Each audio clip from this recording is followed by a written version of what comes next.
Assalamualaikum warahmatullahi wabarakatuh. I'm Fasha Bima Maudina as interviewer.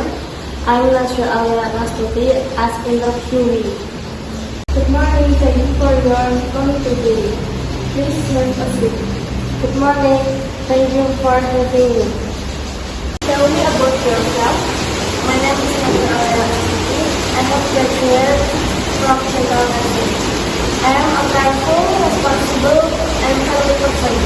I have learned to how to access services, prepare several instruments, and communicate with patients.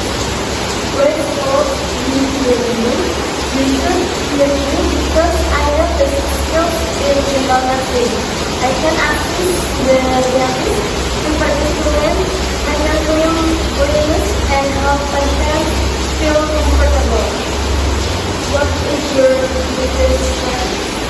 My greatest strength is being powerful and responsible. I always make sure general instruments are clean, complete, and ready to use.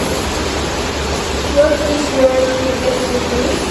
My weakness is that I sometimes feel nervous in new environments.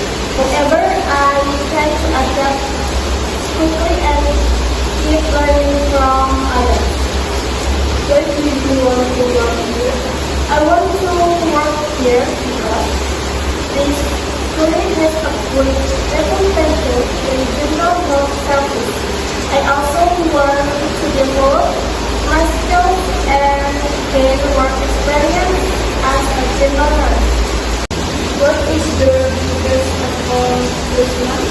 My greatest accomplishment was graduating from general nursing and completing my clinical practice. From the experience, I learned how to assist general treatment and care patients thoroughly. Where do you see yourself in 5 years? In 5 years, I see myself as a skilled and professional general nurse with more experience in patient care and clinical